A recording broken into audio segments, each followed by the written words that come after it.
Thank you for joining us. Today we have a very exciting guest. It's Emily Winston. She's a founder, CEO of Boichik Bagels. If you have not tried Boichik Bagels, find a location near you. There are 13 locations and counting throughout the Bay Area and Southern California. So find your location and go get Bialys or Bagel, anything you want. Thank you for being here, Emily. Thanks for having me. And it's actually it's only 12 right now. Not 13 yet, but it's close. Well, 12 and counting. So, okay. 12 and counting, yes. Always optimistic. We got our first dozen in. I like to start with the 67 questions of rapid fire round. That's okay. Describe yourself in one word. Curious. Favorite bagel at H&H? Sesame. Sesame toasted? Oh, at H&H, you couldn't get anything to it. Was just like they only gave you bagels. They didn't do anything and to it. And bars, you will get all the fixings. I didn't get, so that was old school. We would go with my dad. We would pick up the bagels at H&H and get cream cheese and fish from Zabar's and bring that home and make it. I never had a bagel sandwich prepared for me until I went to college. I didn't even realize that was a thing. So good. Marlo's favorite bagel. Marlo also likes sesame a lot. that is happen to be my favorite as well. Toasted. True or false? You can take a person out of New York, but you cannot take New York out of the person. True. Absolutely true. Nike or Adidas? I'm more of an Adidas person. Old manual BMW or new automatic Mercedes? Oh.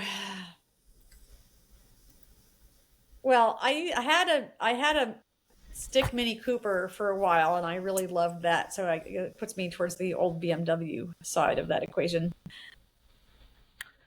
Favorite I Love Lucy episode?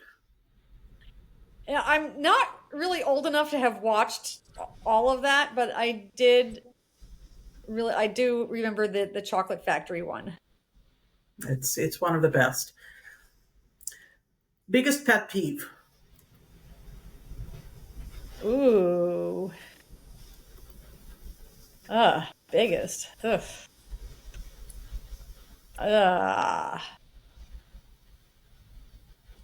That's a tough one. No, lousy food. I agree. As a fellow foodie, I absolutely agree with you. What's your greatest strength? I think being able to focus on something and really dig into it. Curiosity comes into play there, and to be interested in really pursuing something pretty far. Talking about food, what is a favorite restaurant in the area? Oh, I don't have one. There's so many good restaurants. Let's say 3. I know it's difficult. 3. Oh. I'm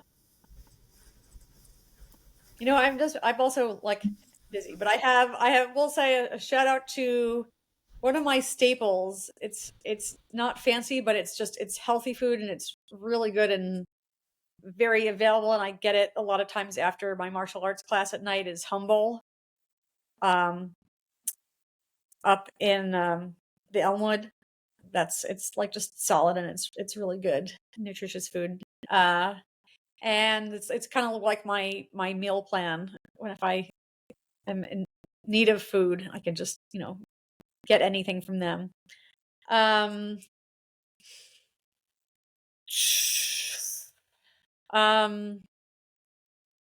love good to eat Taiwanese restaurant. I'm good friends with the couple who owns that. Big fan of that. And Oh, the let's see, I don't know. Just like all the Korean food. I love I love all the Korean and Vietnamese food. Basically, I could just eat all of that all the time. Wonderful. I agree. Notepad or notebook? Oh, notepad. No, actually, loose pieces of paper. And Make the work done, as you proved it. Movie or live theater? movie. Fine dining or picnic on the beach? Both. Both. If not in California or New Jersey, where would you like to live? Um, I do like. I don't know. It'd be kind of cool to live somewhere in like Costa Rica. Although it's pretty remote and not very practical at this point. Um, that might be a top pick somewhere that has like kind of rainforest and ocean right Great. next to each other. That was our fire round. Now Okay. we go to few questions that you can take as long as you want Okay. answering them. So the first one, did you enjoy visiting the food factories with dad just to go to H&H and Z bars? Um, well, so those are like he'd take me somewhere and yeah, he'd take me to like visit a couple of factories or something and then we'd pick that up. I don't know, the whole thing. I liked visiting the food factories. It was fun. Um, I'm not sure. I don't feel like I guess there was a bit of a bribe that we would go get bagels, but I don't feel like it was that much of a bribe. It was kind of like we're gonna go to New York and we'll do these things and we'll pick up food and I don't know. That was like the fun day with dad option that I had, and it was fun. Did you have some spark? Perhaps you were too young. I don't know when you stopped going with that, but did you have some sparks or ideas? So perhaps I like engineering. Did it start there or start later in life? Um, I think it started earlier.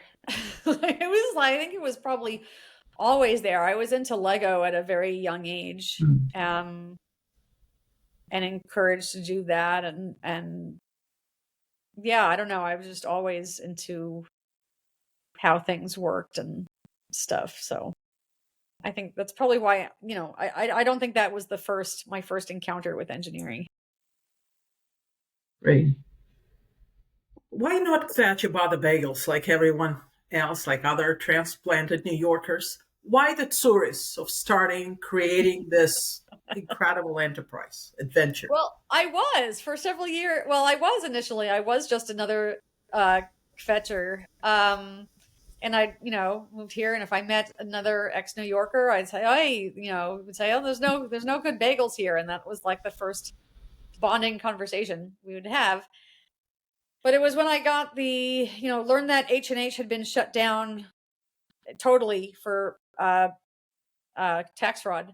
And I was so sad that I would like that my very favorite bagel was gone forever, and I was so distraught. Um, but there wasn't a plan for it, like to have the source of a business. It was just, oh my god, like my very favorite bagel is gone from the world, and I'm so sad, and like I'm never going to have it again. Maybe I could figure it out, which was a pretty ballsy thing for me to say because I really I had like zero baking experience other than like baking cookies a few times or whatever, but like really no baking. Um and no formal food experience. I'd done some beer brewing with a friend for a few years, which actually is handy and is relevant to baking, but it certainly didn't give me any like particular reason why I would be able to figure out a bagel. But like, people were into bread here. We have such a strong foodie culture. Um, And somehow it just struck me as like, oh, this is a thing. Maybe this is a puzzle maybe I could solve. Um, and at the same, it was right at the same time that I learned there was a pop up called Schmendrick's in San Francisco that was kind of short lived, but they were like that was right at the same time as H&H went under. And so I went and I tried their bagel, and I'm like, well, this is a good bagel. It's not exactly the H&H bagel, but this is a very good New York bagel. So like if they like that means it can be that a good bagel can be made, and it's not the water. So like it's something else. So that feeling that like I think that there's an answer to this puzzle, that I think that it can be solved, kind of launched me on this quest to solve it, because that seemed like a really interesting puzzle to me. Like, what is it? Why have we all been complaining? Why has everyone blamed the water? And these people over here figured out a very good bagel. So yeah, just that became a puzzle that intrigued me enough to just start diving into it. I'm glad you did. Yeah. I've read in some of the articles you talk about the leak test as well as the leathery crust. Yeah. I think I understand leathery crust part, but leak test, if you can elaborate a bit. Yeah. So for some reason, I had this distinctive memory of eating the H&H bagel, like putting my cream cheese and lox on it and like putting it in my mouth and just kind of like letting my tongue lick the outside crust for a moment before biting and chewing. And I just had this particular taste memory of like a real like a flavor on just on this like kind of licking. And it's not like I just sat around like licking it, but it just somehow I just did like had this pause and noticed this flavor that was just like on the outside crust of the bagel. And so that was a big piece of my drive. I'm like, I feel like I have this taste memory. I want that. And on almost all the bagels I would go around trying, I would kind of lick the outside, and I would always get plain bagels, of course, because that's, to benchmark. There would almost never be like what I would call, there would be like nothing in the lick. Like I'd lick the outside and it was kind of like nothing's happening. So that was a big piece of my quest, was to get to this point where and it kind of just makes it more intoxicating, because you're like kind of, you haven't even bitten into it and it's already delicious. So it's part of, it's like there's the aroma, and then there's your tongue is just getting this kind of this little zing. And it's, yeah, it's really nice. And it's a slightly different flavor than the rest of it, but I feel like there's definitely a malty sweet note to it. And I want that flavor when licking the crust. Malt, little malty, sweet, married to salt a little bit, or just malt? No, it's Or not married to salt. There is salt. There's not a particularly so the bagels are not particularly salty. It's the salt levels are on par with most bread. I'd say what I put bagels. So H&H was really the sweet end of the bagel world, where bagels are, there's bread, and it's not like we're making a muffin or anything, but it's like where standard bread has no sugar in it, no sugar content, unless you're starting to enrich it and it's getting sweeter.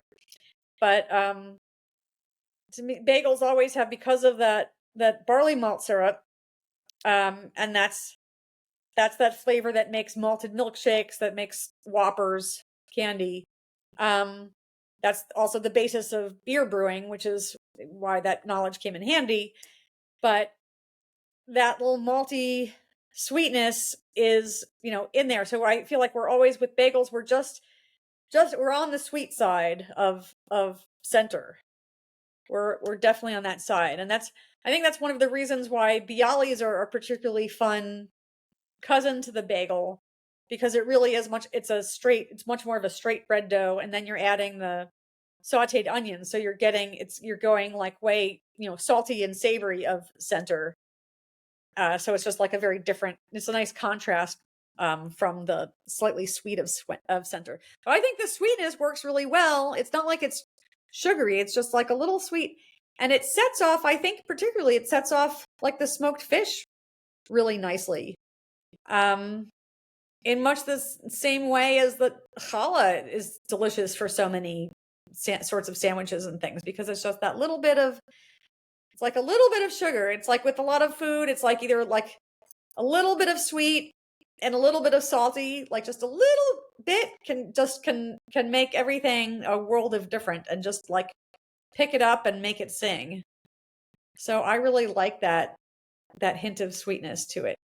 And I think that's a thing. And then in, like, for instance, New York pizza, there's a little bit of sugar in New York pizza dough, which is, that. And so I think whatever it was, there was just definitely reasonable sources of sugar in turn of the century New York. And so it wound up gutting into all of the baked goods, and people loved it. What is Bialy? Distant cousin. What a Bialy? I love Bialy. I love the caramelized onions with pepper. I just got Bialy as well this morning. Toasted, just incredible. Why is it a distant cousin? I feel it's so much lighter. Well, it's technically, it's not, all right. It's to be really technical, it's not really related, although the bagel history is a little muddied. But to me, for like a bagel shop, it feels like it's like, well, we're known for the bagels, and the bagels are the star of the show. But then we also have Bialys, and it's like,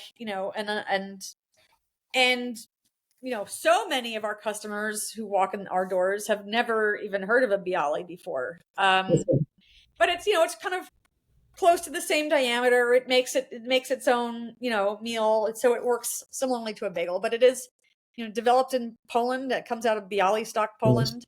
And was really just developed probably entirely separately.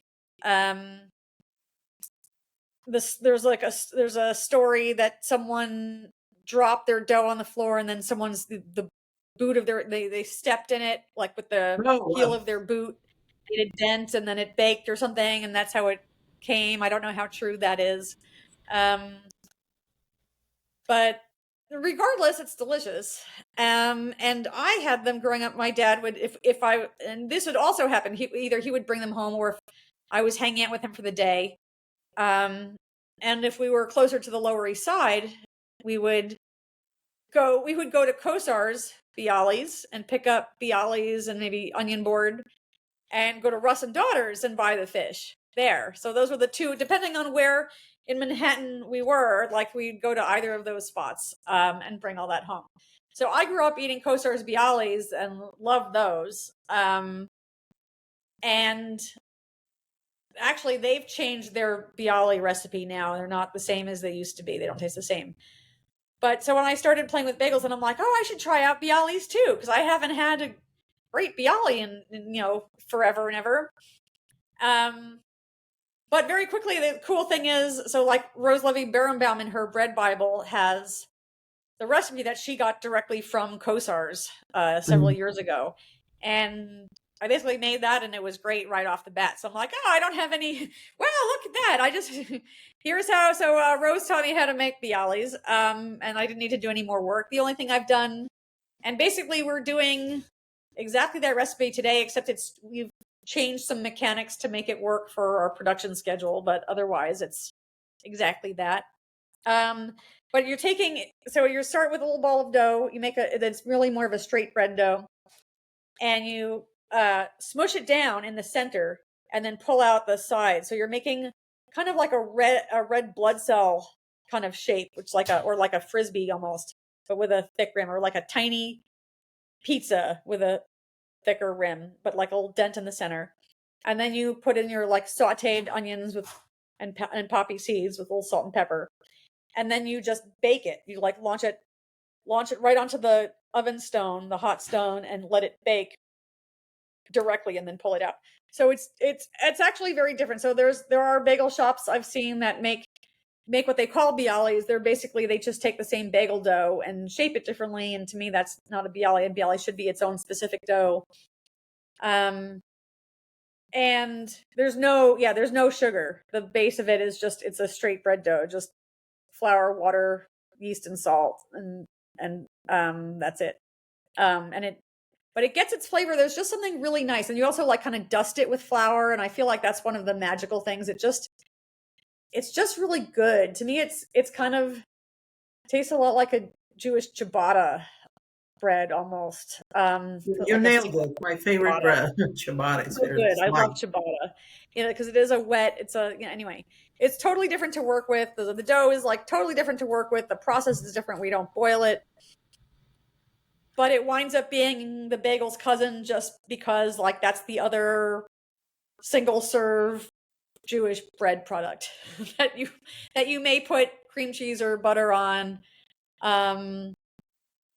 There's what is it from? Oh, the dairy restaurant. Did you spend much time in Manhattan? No, no. Okay. Anyway, there's this other restaurant. The name escapes me right now that closed, unfortunately. And then they were really famous for these. Oh, Ratner's Dairy Restaurant. They made these onion rolls that I've had a few people, including my mother, tell me I should try working on next. But it doesn't lend itself quite to being like sandwichy, but it would be anyway. They were really tasty. But it's kind of a variant on the Bialy in a way, like a softer, smaller, but like onions. Onions are always good. Good to, absolutely, caramelized onion. It's good to hear there are more products in the pipeline. I know your Could be. engineering mind never stops imagining and creating it. I sure think that Bojcik give Noah's run for its money, and I know Noah Alper could be a mentor, and he told you about the first location that should advise you on taking the College Avenue space. Is there any other advice that you took from him and ran with at Boichik Bagel that you could divulge? Oh, I read his book early on. I read his book before I met him, and I really enjoyed his book. And there's a lot of great stuff in there. Ooh, I have to think about what specifically. He actually there's a number of things that he told me, and I was like, oh no, and then he was right. Like, oh, when I started, I had like kippered salmon on the menu. I tried to have some more stuff that was, some less popular fish. And he warned me, he's like, I tried that and it didn't move, and I, ended it, and, don't bother. And I poo-pooed him, and then I tried it and they didn't move, and we cut it. Mhm. But yeah, so no, he certainly did an amazing job. And that was when, he was launching at a time when most Californians probably had no idea what a bagel was. It was probably their first bagel in the late 80s, early 90s. It was part of the first, he was really a pioneer in the first great bagel wave. So it's cool to be following in such footsteps. Who did you first call after New York Times article named Boichik the best New York bagel? Oh, I don't, God, I don't know. Well, I was called, I was actually taking a nap on my couch and my phone rang, and it was my friend Alex Wall, who's a reporter actually, and she started screaming. And I was like, what? She's like, oh my God, the blah, blah, blah. So she started reading to me, and I, pull it up. And so that's how I found out. And I don't know who I call. I don't know. It probably would have been my mother. I probably would have called my mother next. Although it seems like she would have almost beaten me to the draw. But yeah, I can't remember the second call, only the first call. What did it feel? It feels like would be such a validation. I've done so Yes. many tests. Yes. Yeah, it was. That's that was kind of the biggest. It felt like that was like the New York the Nobel Prize of bagels. really. There was I don't really, I feel like there isn't really an accolade that I'm like, wow, that, what, the next accolade up would be such and such. And there like kind of is none in my mind. Um, I really had, when I started it, I was like, gosh, like maybe it was like my big fantasy was like, maybe one day the New York Times would say, these bagels are okay. Like that was like the fantasy was that they would say that they were okay. So that just kind of, blew that right out of the water. So that was really quite incredible. Tell me what your vision of a world bagel domination. What does it look like to you? Yeah. So there's a lot of questions about how exactly that could unfold, but there's a lot of, the thing is there's, from the time of the first bagel wave where Noah's was one of the companies taking bagels mainstream across the country, now, a little large part way because of globalization, there's, people all over the world have been exposed to bagels, and there's people who are living abroad and people who come and live in New York for a while and then go home, or all these things. So there's now a global understanding of bagel, and there's even bagel shops all over the world in just about every metropolitan area now. I get people reporting to me when they see bagels in faraway lands, and they'll send me photos and they'll report back, and I'll ask if they're good, and they're generally saying that they're not very impressive Mm. bagels, but they'll be in more of that round bread category where they look like bagels, but they don't have that real New York flavor to them. So my thought is, the world already knows bagels, but what if we bring them a great bagel? What if we figure something out with licensing deals, and we, I always look to Blue Bottle Coffee from my early days as an inspiration, where once upon a time coffee was a commodity that no one really cared about too much. And then there was a wave of local shops and Starbucks that got everyone into espresso drinks and got everyone interested. And then Blue Bottle really brought everyone to a whole new height of fanciness and expense. And then they took it, Bay Area, LA, New York, Japan, South Korea, I think maybe a few other places, really took and took it global in a very particular way. But taking this high end, really special, they took a commodity and made it very special. And I feel like I could do that for bagels, where I'm taking bagels. There are most of them around. There's a lot of really cheap, not very good bagels all over the place. It's like, look, here's, just like Blue Bottle, that's, it's like, okay, you can have a cheap cup of coffee. There's coffee at the 7-Eleven, and then there's, you can have a Blue Bottle pour over for $6-7 now. And so there's this whole spectrum. And it's like, I want to be the Blue Bottle of bagels. And I think there is room for a global brand of that caliber, where it's like, we're bringing, we can put out on a, kind of a global scale or an international scale, like, this is an exemplary of the top echelon of bagel. And I think there's a desire for it. Absolutely. I sure hope you succeed in everything. And I'll see, boy, I love the name.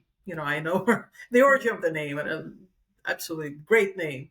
Thanks to your grandmother, Uh-huh. it's a great name. Yeah, and it's good, very well trademarked. How did you come up with that? I know we have a factory, now production line. And how did you come up with that sexy piece of equipment, as you call it, the bake bot? That was your creation, right? With Oh, well, I don't get to, well, it's not exactly, I didn't like invent it from scratch or anything. I don't get to take that much credit for it. At this point, I'm kind of like it's more of a project manager sort of role. But I had already been planning for the rest of the dough forming line from Bake Tech. And so that was already in the works. And we knew that these proof boards would be coming off the end of the line with 24 pieces of dough on them. I calculated, I'm like, well, if we get to top speed, that's going to be like one every 8 seconds. And I was thought about that. I'm like, well, that is going to be a lousy job. No one is going to want, and it's not that it's so heavy, but it's heavy enough, and you're like taking this board and you're putting it on, you need to put on a rack, and they could be like low or they could be high. And, it was one thing when we were doing it with a pretty slow production, but I'm like, if you're just going to be like, your whole job is like picking the board and putting on a rack and bending and lifting and all of this is just a rest. You're just asking for, stress injuries, back injuries. You're not going to find this fun. You're going to want to leave. Like, this is not going to be an interesting job or one that anyone is really going to want to do. So I started looking around for, just looking in the bakery industry world. And I saw there was a couple possible solutions out there, but I came across this one. And what this company does, they basically just so that arm and the stand are like an off-the-shelf robotics piece now in the industrial world. So you can buy those.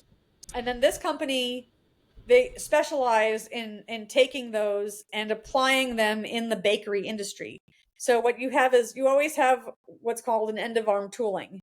So there's there's all these segments of the arm, but then what's the hand? And that's something that you can put. So that's the thing, is the technology of the arm has been developed and is now like maybe not super mature, but like fairly mature, and it's not insanely expensive anymore.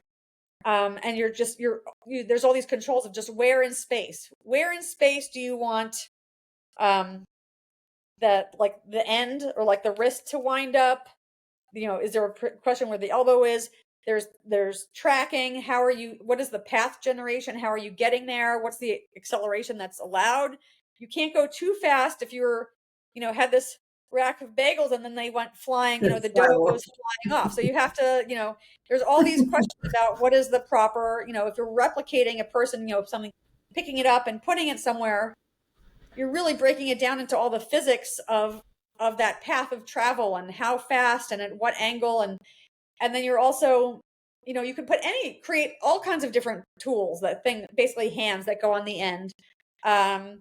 There's ones used that are like suction cups, and there'll be like a vacuum, and it'll go and it'll grab like a box and like kind of suck it up and then grab the box and like pick up, and it'll like, make stacks of boxes or build a pallet.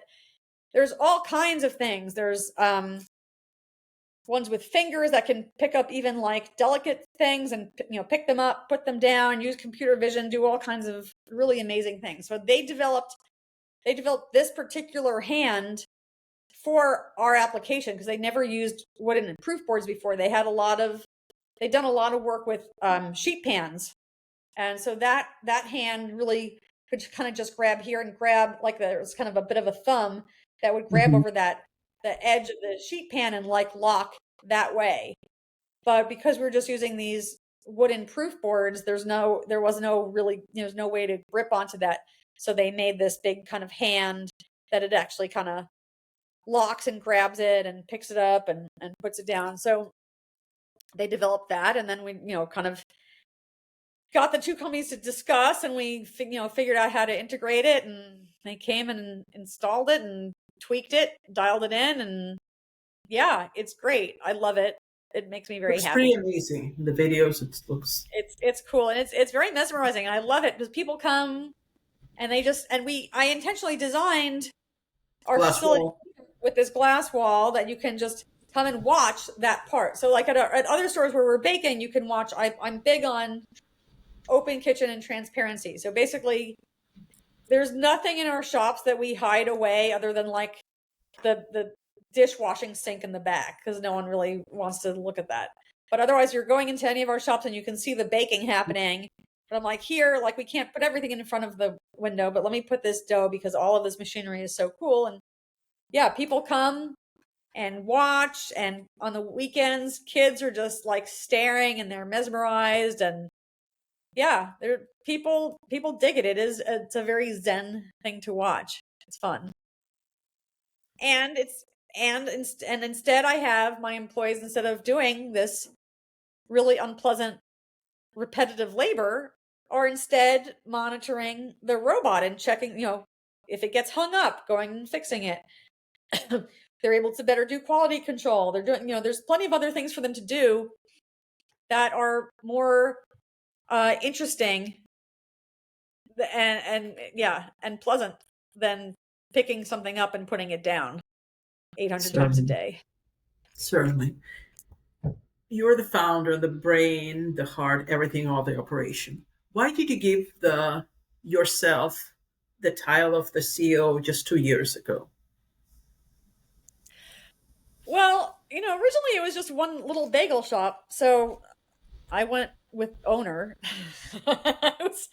um, when we started, actually, it was like when we built the factory and started adding more stores, that was like, well, and when I decided I wanted to build the factory and grow, then one of the first things I didn't like, all right, I need a serious hire, someone to like really help with operations, who's a real professional versus, the, very competent, but like, we're just kind of all figuring things out as we go along, or like, when I manage a restaurant, but I'm like, I kind of want someone who, if I'm going to like really grow this, knows something about growing, growing something to, more than one location, and, how to do these things. So I made my first really serious hire, Rob Soviero, who's our COO, although we called him something else. We didn't call him COO at first. But anyway, once we started getting to like a few stores, the factory was up and running, and then we had a few more stores, it just started to feel that way. I don't know. It just kind of felt like that. And I'm like, all right, let's just give ourselves these promotions and new titles, for just because it made sense, and it felt like it fit. Although it still felt a little inflated, but I feel like I've grown into it. Yeah, I like it. It's a cool title. I love the word Mensch. I know you do too. And you have a sandwich, bagel sandwich in Mm-hmm. the stores called Mensch. Do you think being a Mensch and a most admired CEO, as you were named by San Francisco Business Times, are closely related? Yes, I do. I think it's definitely been a piece of our success. And we make that part of our culture. We say, we tell our employees, we're like, that's a thing. We say, be a mensch, and we explain what that is. And then we break it down some more. And we actually have, every store has a mensch of the month, Oh, uh, wow. that the unit manager gives out, and it comes with a prize, and they get their picture up. And, but it's like, we want that. It's like, yes, it's a bagel shop. We can, it's like, we want to put in the extra care and love, and consideration. And, we're in this pretty happy world of making bagels for people and giving them all this enjoyment. So we should, be like just enjoying it in a way, and not stressing out, more than is needed, and just making it's like, oh, it's our little, it could be our little bagel utopia sort of thing. And it's like, we can take an extra few minutes and provide good, extra service, and we can, go the extra mile when situations call for it. And it's a good thing. And so I feel like it's what makes us, it's special, and it's what makes the job, I think, a lot more interesting. I believe in taking care of your employees so they, in turn, take care of your business. As, aside from competitive pay and the benefits that I've read you offer, health insurance, etc., how do you motivate people who work for you? staff in the stores. They're wonderful. We just They're very personable. yeah. It seems like they care. It's a personal experience. Feels like at the We locations. try to make that, yeah, we want that to be a thing. And it's hard to, we can't make people do that, but we definitely, try to foster that. And it's, it's always a bummer when I get complaints that are, someone said that they were, treated rudely or whatnot. Because I'm like, you know, we really pride ourselves in trying to be this positive community of, and like you say, we're spreading bagel joy with what we're doing. Yeah, and we have a thing where like we want to treat each other with respect. We're in community here. Try to really push communication in a big way, because that's often the cause of so many problems with everything in life is a lack of communication. So that's a big tenet for us. I don't know, and then we just try to get issues nipped in the bud early. But yeah, we want it. We want the warm and fuzzies. I don't want to be McDonald's. So, but it's a really hard question of how to make that happen.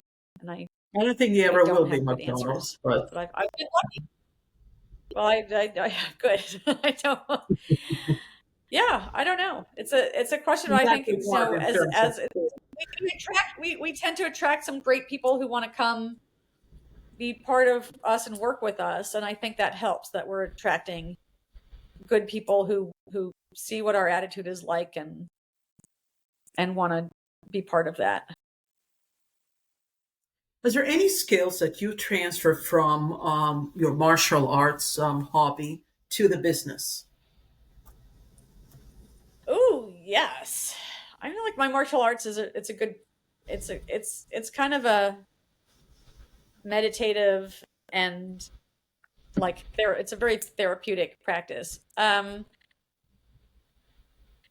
like trying to stay centered when there's a lot going on, or things are going wrong, or there's any kind of problems or like emergencies, because they happen, but just kind of being able to stay calm and like deal and not overly react or react in the wrong way or react too emotionally. um that's probably helped a lot with that. um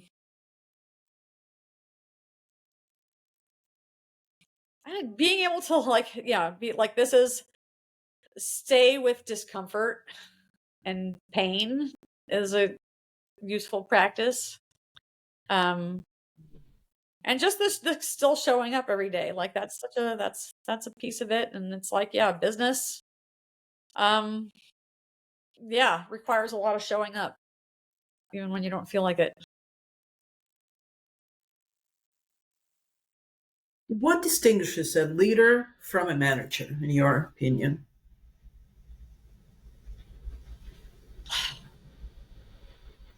um so a leader, I think a leader is more on the vision side, um and painting this picture of what things could be and where we could go. And I seem to do that well. Um, or the manager seems to be much more of the nuts and bolts of like really overseeing people and their progress on a real kind of on the ground way. I think I'm actually a terrible manager.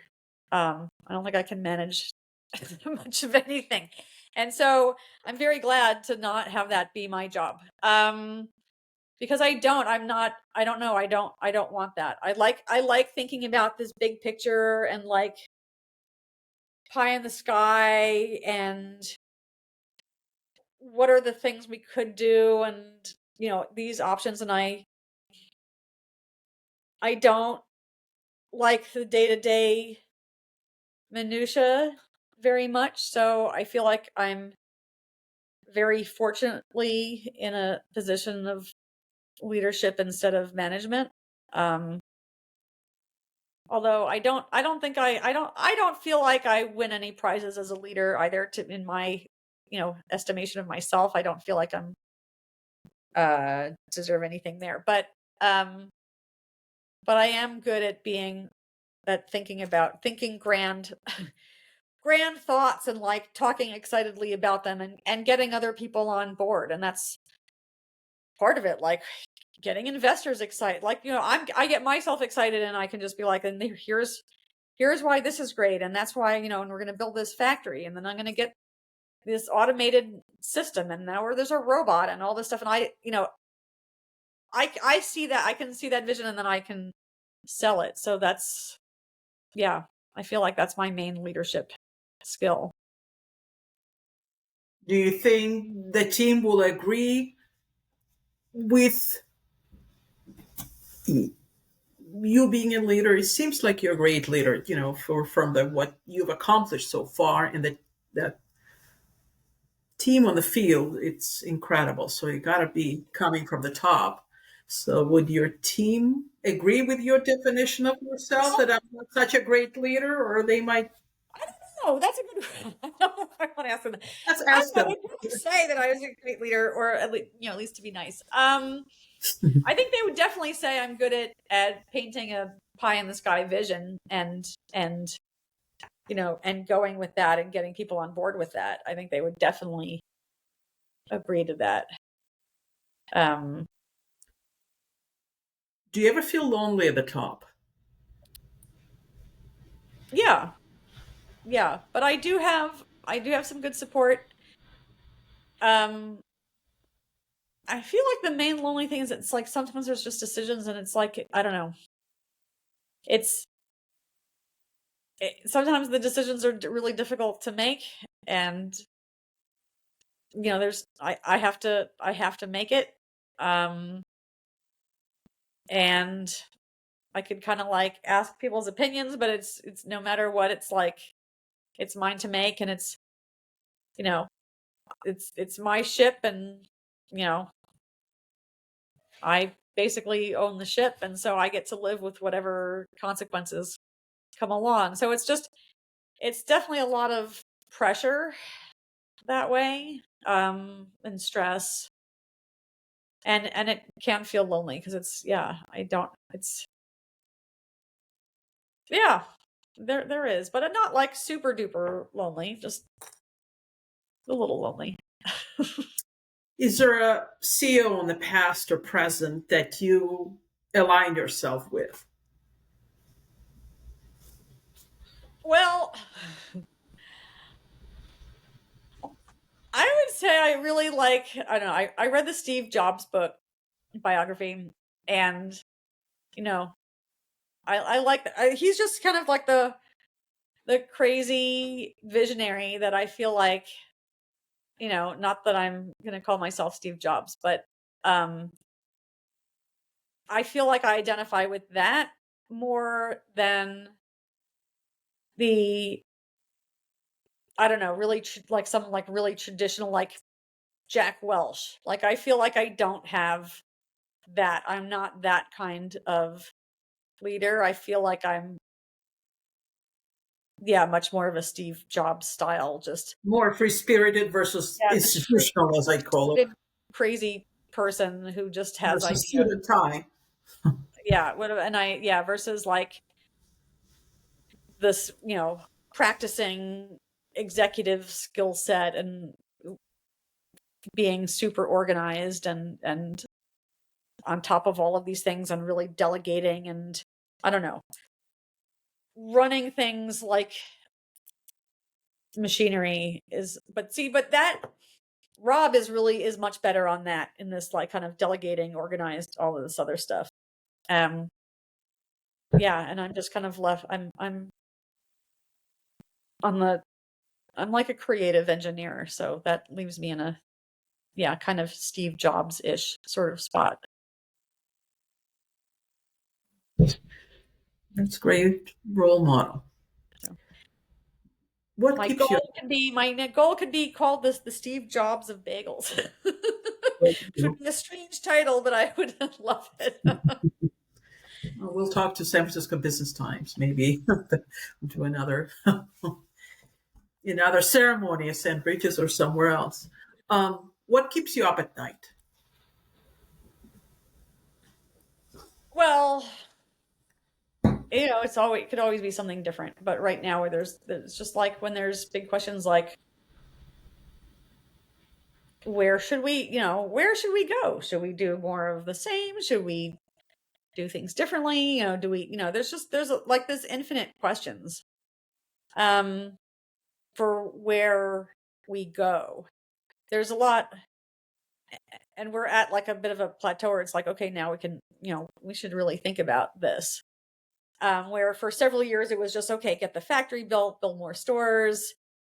And now it's like, okay, well, now we've achieved, like, it's kind of like we went through that plan, and now it's kind of like, well, we can keep doing that, and we plan to keep doing that, but like, what's the larger picture? And there's so many possibilities and questions there. And what it comes down to all the time is, I'm like, yeah, my biggest fear is screwing this up. Like, I just don't want to screw it up, because this is so cool and beautiful. And I'm like, and things happen. Business is tough and unforgiving. And it's like, yeah, all kinds of things could happen at any point, that just the whole thing just, crazy stuff can happen. Where everyone suddenly becomes like super duper gluten insensitive and really stops eating bread entirely. I don't know. There's a lot, and it's like, whether it's either me making some kind of really big strategic error, or there could be just some external thing, some crazy thing happens out in the world and we just get thrown for a loop, and something goes horribly wrong. Like, there's just, there's no guarantees, even though we're successful today, but that doesn't mean that we're set for life. So just things like that. Like, it's a little stressful that way. So that's my biggest fear. Who or what makes you laugh? Oh, well, my easiest source of laughter is my pet parrot. That's one of the nice reasons for having a pet, I think, in general, is you get this, outlet for silly that you can't necessarily have with the people in your life so easily. Talking? Talking Hmm? parrot? Talking parrot? Yeah, he is. So this is my new baby. He's more like, he's whistling and making noises. He's not using words yet. Hopefully he will. But he's very sweet. Yeah, I have a good time with him. I've had parrots for a long time, so I really enjoy them, and they're fun. Smart. It's a nice fun outlet. If not a bagel czar, then who?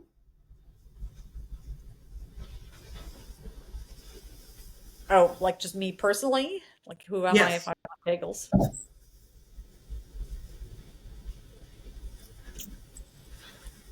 Well, that's a good question. Depends on what point in my life. At this point, if I wasn't I don't know, I'd probably become like a bagel consultant or something. But I had to go back. I don't know, handy problem solver. Um, I just, what I do also, I don't know. That that's a tough one, because it really has taken over like my whole identity at this point. Got it. We I'm even like a go. minor celebrity. I'll show up, like, people will be like, they'll recognize me, and people want selfies with me. It's really funny. So yeah, I don't know. It feels at this point like I don't have a lot of me that's not involved with bagels at this point. How do you feel about its newfound celebrity, so to speak? It's pretty wild. I like it. It's not like I've got paparazzi hounding me or anything. So it's Normal people. rare enough to be pleasant and and sweet. And still novel. So it's more like it just tickles me than anything else. But it's great, and people, will tell me they love the bagels, and that's the most important part. Who or what inspires you to create?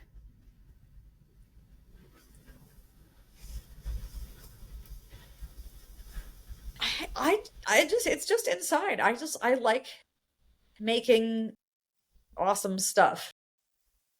Like, and I always have. If there's something that like I get excited about and I have an idea and I want to make it, then I tend to do it, really well. That's been just a general thing, like since I was very little. So I Are don't you know. It's thinking just about your legacy? what's that? Are you thinking about your legacy? No, I am not. I am not. I am not ready for that. Yeah. Sometimes entrepreneurs might think when you create something, it. I believe it has nothing to do with age. It just Okay. creates something. Well, But if it's anything, okay. it's like, It's okay if you. well, if anything, nothing else. I'd say it's, I'd be I cracked the code and on crack the code on the bagel, and you know, that's a pretty cool legacy right there. It is. How do I unwind after a long day? Um, Depends on what day it is, but either hang out with my parrot, maybe take my bird for a walk. Um,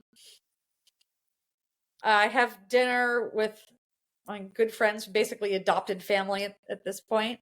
I have dinner with them many nights a week, and I bring my bird and have dinner, and we discuss. It's really wonderful. We just, we discuss our day together, um, and they have birds, and so we just have kind of this happy little parrot family.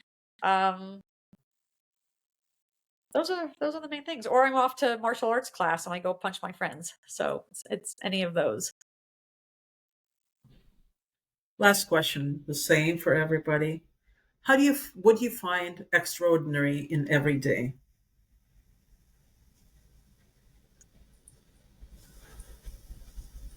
I can't believe that all of this works every day.